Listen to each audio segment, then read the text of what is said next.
Hello students, പലപ്പോഴും accountancy എന്ന് പറയുന്ന സബ്ജക്റ്റിലേക്ക് നിങ്ങൾ വരുമ്പോൾ ചില ഡൗട്ട്സും കാര്യങ്ങളൊക്കെ ഉണ്ടായിരിക്കും. അതായത് ഇതിൻ്റെ അകത്ത് പ്രോബ്ലം ആണോ, കാൽക്കുലേഷൻ വരുന്നുണ്ടോ, അതുപോലെ തന്നെ മാത്സ് ഇതിൽ അപ്ലൈ ചെയ്യുന്നുണ്ടോ, ഇത്തരത്തിലുള്ള ഡൗട്ട്സ് ഒക്കെ ഉണ്ടായിരിക്കും.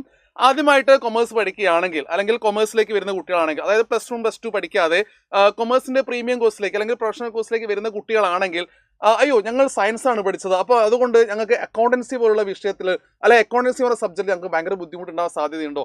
ഈ ഡൗട്ട്സ് എല്ലാം നിങ്ങൾക്ക് ക്ലിയർ ചെയ്യാൻ പറ്റും. കാരണം അക്കൗണ്ടൻസിയുടെ ബേസ് പഠിച്ചു വെച്ചാൽ മതി. വളരെ ചുരുങ്ങിയ സമയം കൊണ്ട് നമുക്ക് അക്കൗണ്ടൻസിയുടെ ബേസ് ഒക്കെ ക്ലിയർ ആക്കി വെക്കാം. സോ അക്കൗണ്ടൻസി, ആ സ്പെല്ലിങ്ങിനെ നോക്കി എന്ത് ഭംഗിയാണ്.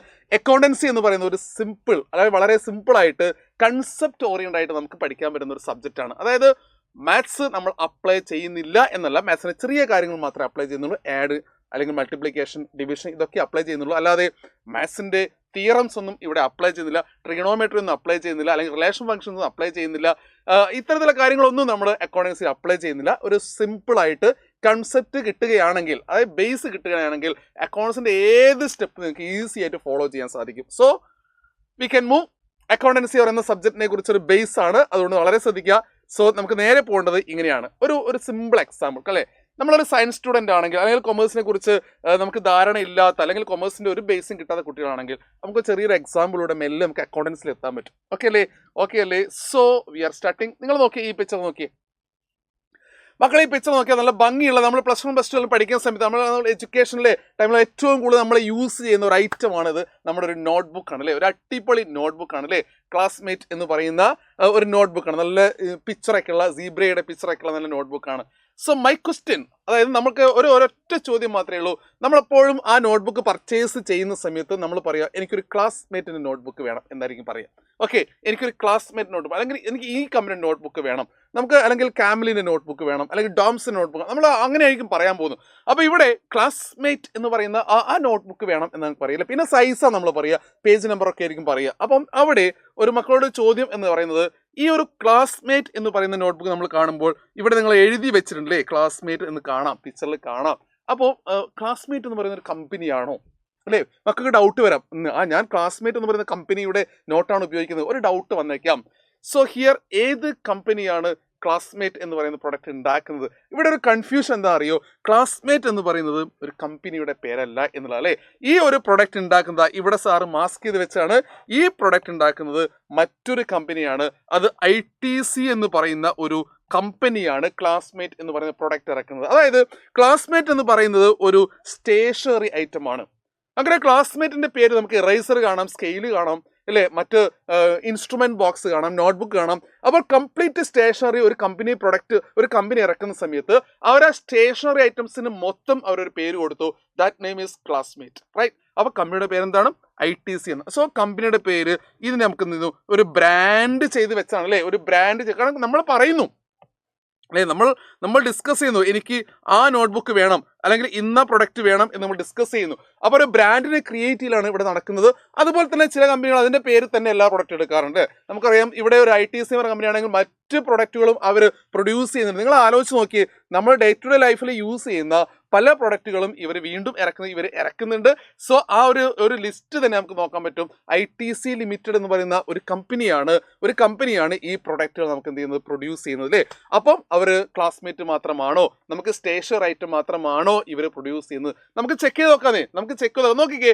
ഇങ്ങനെ ITCയുടെ വെറൈറ്റി പ്രൊഡക്ട്സ് നമുക്ക് കാണാൻ സാധിക്കും. നമ്മൾ ഡേ ടു ഡേ ലൈഫിൽ യൂസ് ചെയ്യുന്ന ഒരു കമ്പനിയുടെ പരസ്യം എന്നല്ല, നമുക്ക് അക്കൗണ്ട്സിലേക്ക് എത്താൻ വേണ്ടിയിട്ടാണ്. നിങ്ങൾ നോക്കിക്കേ, നമ്മൾ യൂസ് ചെയ്യുന്ന ആശീർവാദ് ആയിക്കോട്ടെ, അതുപോലെ തന്നെ കാൻഡിമൻ ആയിക്കോട്ടെ, സൺഫീസ്റ്റ് ആയിക്കോട്ടെ, ബിങ്കോ ആയിക്കോട്ടെ അല്ലേ. അതുപോലെ തന്നെ നമുക്ക് കാണാം യപ്പി നൂഡിൽസ് ആയിക്കോട്ടെ, സൺഫീസ്റ്റ് ആയിക്കോട്ടെ, ഫിയാമ ആയിക്കോട്ടെ, അപ്പോൾ ഇത്ര സാവ്ലോൺ ആയിക്കോട്ടെ, എയിമിലെ മാച്ച് ബോക്സ്. ഓക്കെ, അപ്പം ചെറിയൊരു പ്രൊഡക്റ്റ്, ഒരു 5 രൂപയ്ക്ക് വാങ്ങുന്ന മാച്ച് ബോക്സ് മുതൽ അല്ലേ, നമ്മൾ വലിയ എമൗണ്ട് കൊടുത്ത് വാങ്ങുന്ന ഐറ്റം വരെ ഈ കമ്പനി പ്രൊഡ്യൂസ് ചെയ്യുന്നു എന്നുള്ളതാണ്. അതായത് ഫുഡ് ഇൻഗ്രീഡിയൻസ് ഉണ്ട്, ചോക്ലേറ്റ്സ് ഉണ്ട്, ബിസ്ക്കറ്റ്സ് ഉണ്ട്, എല്ലാ ഏരിയയിലും വിവൽ അല്ലേ, എല്ലാ ഏരിയയിലും അവർ പ്രൊഡക്റ്റുകൾ പ്രൊഡ്യൂസ് ചെയ്യുന്നു. അപ്പോൾ ഇവരുടെ പ്രത്യേകത സാറ് പറഞ്ഞു വന്നത് ഇങ്ങനെയാണ്. നമ്മൾ കൊമേഴ്സിലേക്ക് വരാൻ പോയി അല്ലേ. അപ്പോൾ കൊമേഴ്സിലേക്ക് വരുമ്പോൾ കൊമേഴ്ഷ്യൽ തിങ് അല്ലേ. അപ്പോൾ ഇത്തരത്തിൽ നമ്മൾ എന്ത് ചെയ്യണം, ഇത്തരത്തിൽ ഒബ്സർവേഷൻ കമ്പൽസറി ആണ്. നിങ്ങൾ ചെയ്യണം ഇത്ര മാത്രമേ ഉള്ളൂ. നമുക്ക് ഈ കമ്പനി ഓരോ പ്രൊഡക്റ്റിലേക്ക്, ഓരോ വെറൈറ്റി പ്രൊഡക്ട്സിലേക്ക് വരുമ്പോഴും അവരെന്ത് ചെയ്യുന്നു, അവരവരെ ഒരു മറ്റൊരു പേര് കൊടുക്കുന്നു. അപ്പോൾ ഒരു ഹാൻഡ് വാഷ് ആണെങ്കിൽ സാവ്ലോൺ എന്ന് പേരാ കൊടുക്കുന്നത്, ഒരു ബിസ്ക്കറ്റിനാണെങ്കിൽ മറ്റൊരു പേരാ കൊടുക്കുന്നത് അല്ലേ, ഒരു ബിങ്കോ എന്ന് പറയുന്ന പേര് കൊടുക്കുന്നു, യെപ്പി എന്ന് പറയുന്ന പേര് കൊടുക്കുന്നു.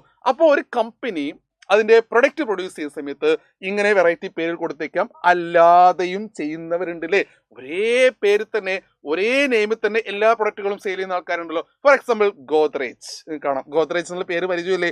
അപ്പൊ ഗോദ്രേജ് എന്ന് പറയുന്ന കമ്പനി അവരുടെ ഷെൽഫ് ആണെങ്കിലും അവരുടെ ഒരു ബാത്ത് സോപ്പ് ആണെങ്കിലും ഒരേ പേര് കാണാം, ഒരു ലോക്ക് ആണെങ്കിലും ഒരേ പേര് കാണാം. അപ്പം അങ്ങനെ വ്യത്യസ്തമായ പേരുകൾ കൊടുക്കണം നിർബന്ധമില്ല. So I discuss these things. എന്തിനാണ് ഞാൻ ഇത്രയും കാര്യം ഡിസ്കസ് ചെയ്ത്, നമ്മൾ കൊമേഴ്സിലേക്ക് വരുന്ന സമയത്ത് എന്തായാലും ഇത്തരത്തിലുള്ള ബ്രാൻഡുകൾ, ബ്രാൻഡ് അംബാസിഡേഴ്സിലെ അഡ്വർടൈസ്മെന്റ്സ്, ഏത് ടൈപ്പ് പ്രോഡക്റ്റ് നമ്മൾ പർച്ചേസ് ചെയ്യുന്നതിന്റെ റേറ്റ് എങ്ങനെയാണ്, ഈ കാര്യങ്ങളൊക്കെ നമ്മൾ ചെക്ക് ചെയ്ത് നോക്കണം. നിങ്ങൾ ജസ്റ്റ് നിങ്ങളുടെ വീട്ടിൽ പോയി കഴിഞ്ഞാൽ നിങ്ങൾക്ക് നിങ്ങളുടെ വീട്ടിലുണ്ടായിരിക്കുന്ന ഐറ്റംസ് എത്ര പാക്കറ്റ്സ് ഉണ്ടല്ലേ നമ്മുടെ സ്റ്റോർ റൂമിലൊക്കെ നോക്കുമ്പോൾ അതെല്ലാം ഏത് കമ്പനിയാണ് പ്രൊഡ്യൂസ് ചെയ്യുന്നത്, അല്ലെങ്കിൽ അവരുടെ രജിസ്റ്റേർഡ് അഡ്രസ് എന്താണ്. ഒരു കൊമേഴ്സ് സ്റ്റുഡന്റ് അങ്ങനെയാണ്, ഇതൊക്കെ സെർച്ച് ചെയ്തുകൊണ്ടേയിരിക്കും. ഓക്കെ അല്ലേ? നമുക്ക് അക്കൗണ്ടൻസിലേക്ക് വരേണ്ടതല്ലേ, അക്കൗണ്ടൻസിലേക്ക് വരേണ്ടത് നോക്കിക്കോളൂ. അക്കൗണ്ടൻസിയിലേക്കാണ് നമ്മൾ എത്തേണ്ടത്. C accountant. അക്കൗണ്ടൻസി എന്ന് പറയുമ്പോൾ നമ്മൾ മനസ്സിലേക്ക് വരുന്ന ആ വാക്ക് എന്തായിരിക്കും? അക്കൗണ്ടന്റ് എന്ന് പറയുന്ന വാക്ക് നമ്മളെ മനസ്സിലേക്ക് വരും. കാരണം അക്കൗണ്ടന്റ് എന്താണോ ചെയ്യുന്നത് അത് ചെയ്യാനാണ് നമ്മൾ പോകുന്നത്, അത് അക്കൗണ്ടൻസിയിലൂടെയാണ് അയാൾ വർക്കൗട്ട് ചെയ്യുന്നത്. അപ്പോൾ അക്കൗണ്ടന്റ് എന്ന് പറഞ്ഞാൽ it's A person or group അല്ലേ, ഒരു ഗ്രൂപ്പ് ആയിരിക്കും. അവർ ചെയ്യുന്ന വർക്ക് അല്ലേ, അവർ എന്താണോ അവർ ചെയ്യുന്നത്, ബുക്സ് ഓഫ് അക്കൗണ്ട്സ് ചെയ്യുന്നത്, അവർ അക്കൗണ്ടൻസി പഠിച്ചവരായിരിക്കും അല്ലെ, അവർ അക്കൗണ്ട്സ് പഠിച്ചവരായിരിക്കും. അവർ പഠിച്ച അക്കൗണ്ടൻസിയാണ് നമ്മൾ പഠിക്കാൻ പോകുന്നത്. ഓരോ ഫേമിന്റെ അകത്തും നമുക്ക് ഏത് രീതിയിലാണ് നമുക്ക് അക്കൗണ്ട്സ് വർക്ക്ഔട്ട് ചെയ്യാൻ സാധിക്കുക, ആ ഒരു രീതി അല്ലെങ്കിൽ അതെങ്ങനെയാണ്, ആ തിയറി എന്താണ്, അതായിരിക്കും നമ്മളും പഠിക്കാൻ പോകുന്നത്. അപ്പം അക്കൗണ്ടന്റ് എന്താണോ വർക്കൗട്ട് ചെയ്യുന്നത് അതാണ് അക്കൗണ്ടൻസി എന്ന് പറയുന്നത്. അപ്പം അതിന് ഡീറ്റെയിൽ ആയിട്ട് പഠിക്കാൻ പോവുകയാണ്. അത് നല്ലൊരു ബേസ്, എന്താണ് സംഭവം എന്നുള്ളതൊക്കെ നല്ലൊരു ബേസ് നമുക്ക് കിട്ടിക്കഴിഞ്ഞാൽ അടിപൊളിയായിട്ട് നമുക്ക് അക്കൗണ്ടൻസിൽ പഠിക്കാൻ സാധിക്കും. C one example. Okay, one example. C one example. ആ എക്സാമ്പിൾ ഇങ്ങനെയാണ്. സി നമുക്കറിയാം ഒരു പ്രൊഡക്റ്റിലെ ഒരു പ്രൊഡക്റ്റ് ഉണ്ടാക്കുന്ന സമയത്ത് ഞാൻ പറഞ്ഞു അക്കൗണ്ടൻസി ആണ്. ഒരു പ്രൊഡക്റ്റ് വരുന്ന സമയത്ത് ആ പ്രൊഡക്റ്റിലേക്ക് നമുക്ക് എങ്ങനെയാണ് ആ പ്രൊഡക്റ്റ് നമ്മളെ കയ്യിലെത്തുന്നത് അല്ലേ, അത് നമ്മൾ ആലോചിച്ച് നോക്കിയിട്ടുണ്ടോ? ഒരു പ്രൊഡക്റ്റ് എങ്ങനെയാണ് നമ്മുടെ കയ്യിൽ എത്തുന്നത്, ഒരു പ്രൊഡക്റ്റ് എങ്ങനെയാണ് നമ്മുടെ കൈകളിലേക്ക് എത്തുന്നത്, നിങ്ങൾ ആലോചിച്ച് നോക്കിയിട്ടുണ്ടോ? നമുക്ക് ചെറിയൊരു എക്സാമ്പിൾ പറയാം. ഓക്കെ, ഒരു ചെറിയൊരു എക്സാമ്പിൾ നമുക്കറിയാം. ഇപ്പം ഒരു ചോക്ലേറ്റ് മാനുഫാക്ചറിങ് കമ്പനി, ഒരു ചോക്ലേറ്റ് മാനുഫാക്ചറിങ് കമ്പനി നമുക്കറിയാം. ഒരു മഞ്ച് ഒരു ചോക്ലേറ്റിന്റെ എക്സാമ്പിളാണ്. അതിന്റെ ഒരു മഞ്ച് ഏത് ഫേമാണ് ഉണ്ടാക്കുന്നത്? നെസ്ലെ എന്ന് പറയുന്ന ഒരു ഫേമാണ് മഞ്ച് പ്രൊഡ്യൂസ് ചെയ്യുന്നത് അല്ലേ. അപ്പൊ നെസ്ലെ എന്ന് പറയുന്ന കമ്പനി നമുക്കൊരു ബേസിക് ആയിട്ട് അതിനൊരു അക്കൗണ്ടിങ് സ്ട്രക്ചർ പറയുകയാണെങ്കിൽ, അക്കൗണ്ടിങ് സ്ട്രക്ചർ ഉദ്ദേശിച്ചത് ഒരു പ്രൊഡക്റ്റിന്റെ ഒരു മാനുഫാക്ചറിങ് കമ്പനി എങ്ങനെയാണ് വർക്ക് ചെയ്യുന്നത് ഒരു സിമ്പിൾ ഫോർമാറ്റിലൂടെ പറയുകയാണെങ്കിൽ നമുക്കറിയാം ഒരു ടോപ്പ് ലെവൽ അല്ലേ, ഒരു ടോപ്പ് ലെവല് ഒരു ഇൻസ്ട്രക്ടർ, ഐ മീൻ CEO അല്ലെങ്കിൽ മാനേജിംഗ് ഡയറക്ടർ എന്ന് പറയുന്നത് പോലെ ഒരാൾ ഉണ്ടായിരിക്കുന്നു.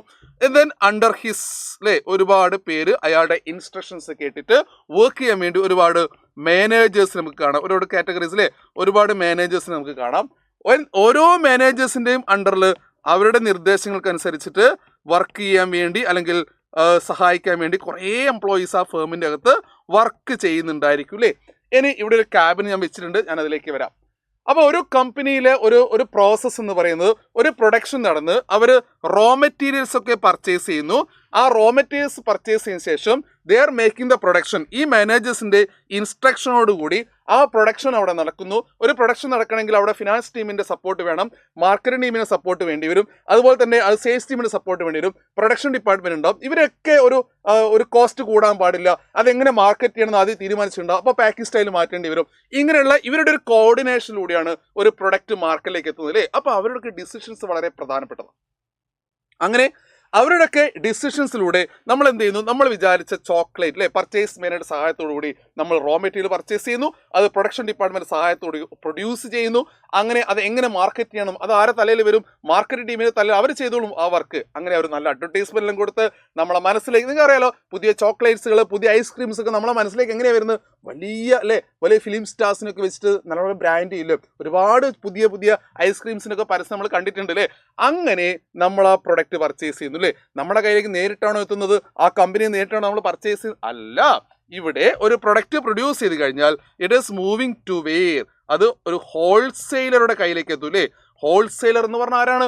നമ്മൾ ഒരു ബൾക്ക് ക്വാണ്ടിറ്റി പർച്ചേസ് ചെയ്യുകയും അതേ ബൾക്ക് ക്വാണ്ടിറ്റി സെയിൽസ് നടത്തുകയും ചെയ്യുന്ന ആൾക്കാരല്ലേ. അപ്പോൾ ബൾക്കായിട്ട് കാര്യങ്ങൾ ഡീൽ ചെയ്യുന്ന ആളാണ് ഹോൾസെയിലർ. നമുക്ക് ബൾക്ക് വേണ്ട ആവശ്യമില്ലല്ലോ, നമുക്കൊരു ചോക്ലേറ്റ് മതി, നമ്മളൊരു ബോക്സ് കണക്കിന് ചോക്ലേറ്റ് വേണ്ട ആവശ്യമില്ലല്ലോ.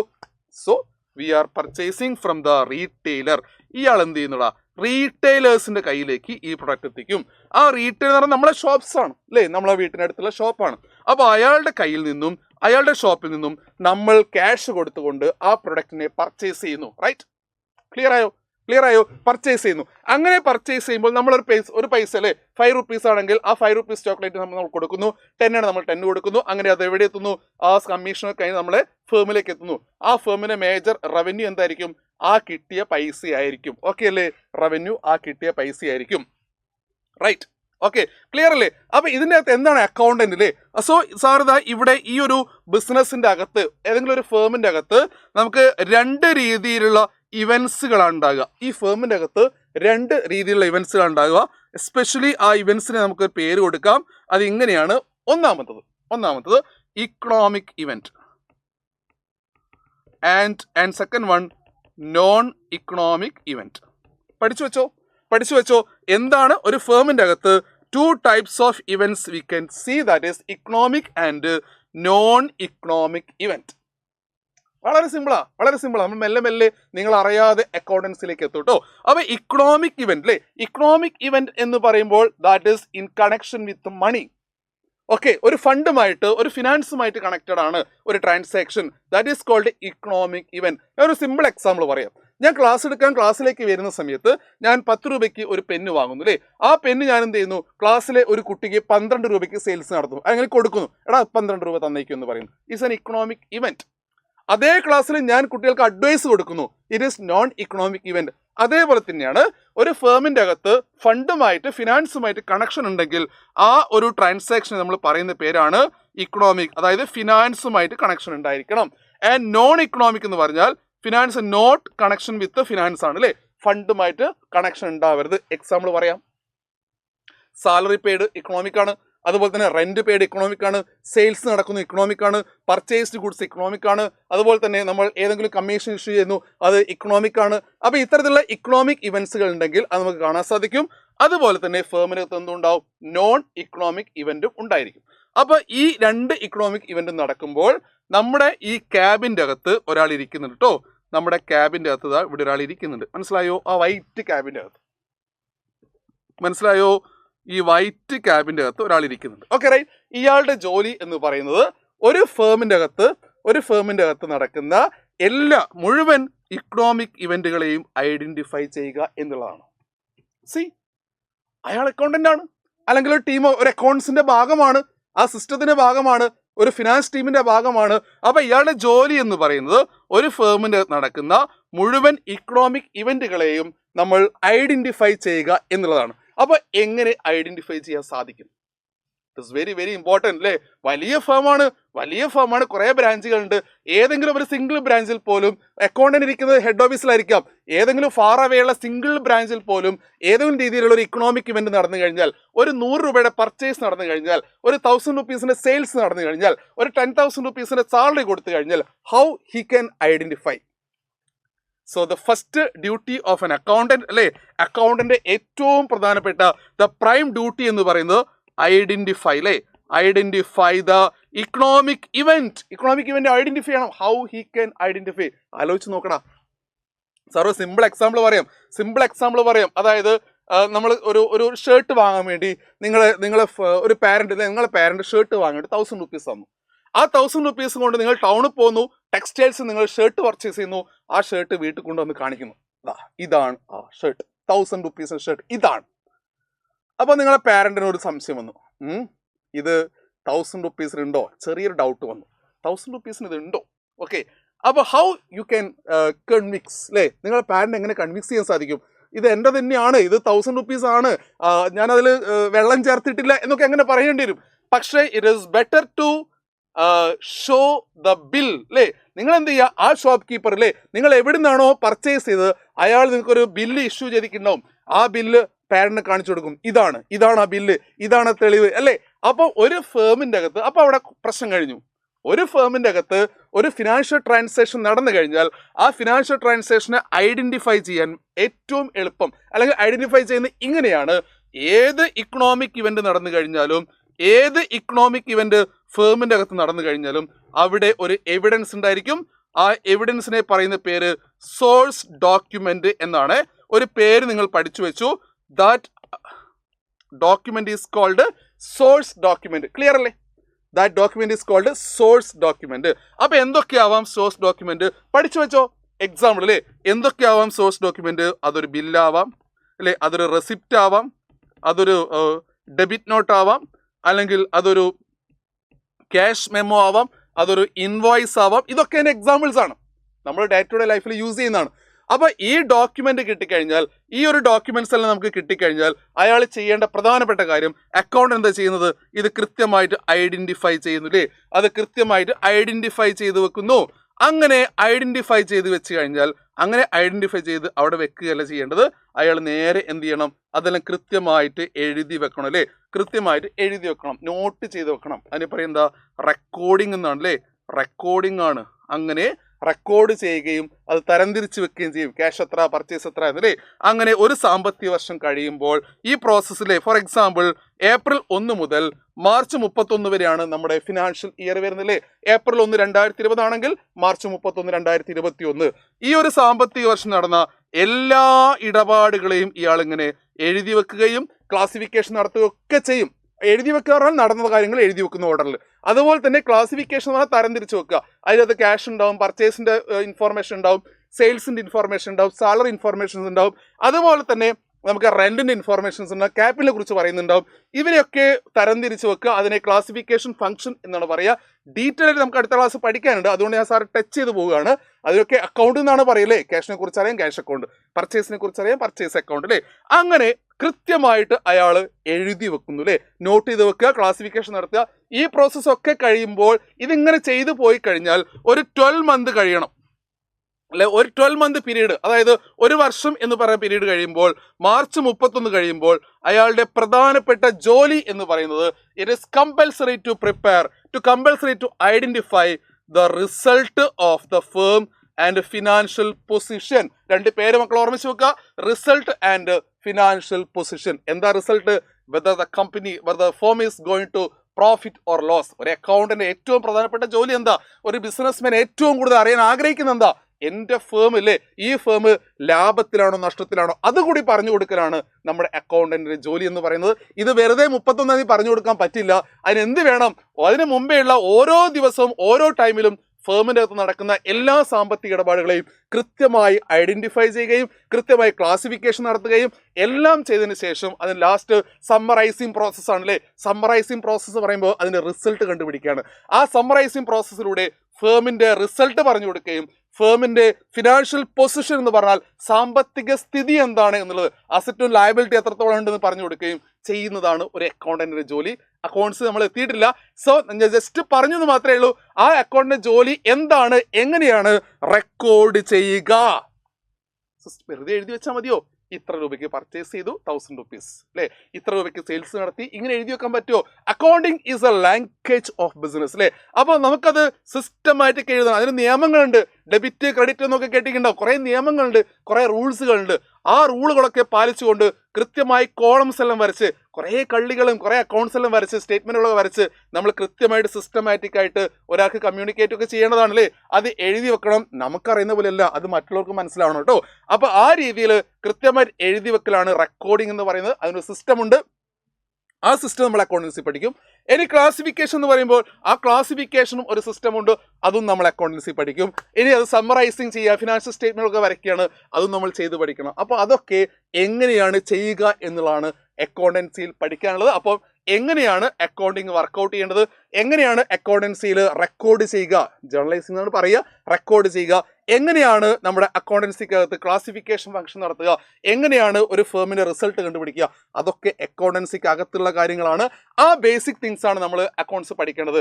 എഴുതി വെക്കുന്നത് മുതൽ ഒരു ഫേമിന്റെ ലാഭം കണ്ടുപിടിക്കുന്നത് വരെ എങ്ങനെയാണ് ബേസിക് അക്കൗണ്ടിങ് പ്രൊസീജിയർ ചെയ്യുക. ഇത് നമ്മളെ മനസ്സിലുണ്ടെങ്കിൽ നിങ്ങൾ അതിന്റെ മേലോട്ട് പോകുമ്പോൾ, അതായത് ഒരു പ്രൊഫഷണൽ കോഴ്സിലേക്ക് പോയി അതിന്റെ മുകളിലേക്ക് പഠിക്കുമ്പോൾ നിങ്ങൾക്ക് ഒരു ബുദ്ധിമുട്ടില്ലാതെ കാര്യങ്ങൾ വർക്കൗട്ട് ചെയ്യാൻ സാധിക്കും. സോ ബേസിക്കലി നമ്മൾ പഠിക്കേണ്ടത് ഒരു ഫേമിന്റെ റിസൾട്ട് കണ്ടുപിടിക്കുന്നവരുള്ള ബേസിക് പ്രൊസീജിയർ അല്ലെങ്കിൽ ഫിനാൻഷ്യൽ അക്കൗണ്ടിംഗ് പ്രൊസീജിയർ ജസ്റ്റ് ഒന്ന് പഠിച്ചു വെക്കുക വേണ്ടത്. സോ അടുത്ത ക്ലാസ്സിൽ നമ്മൾ പഠിക്കാൻ പോകുന്നത് എങ്ങനെ നമുക്ക് റെക്കോർഡ് ചെയ്യാൻ സാധിക്കും അല്ലെങ്കിൽ മറ്റ് തിയറി ഭാഗങ്ങൾ എന്തൊക്കെയാണ്, ഈ കാര്യങ്ങളായിരിക്കും അടുത്ത ക്ലാസ്സിൽ. See you there.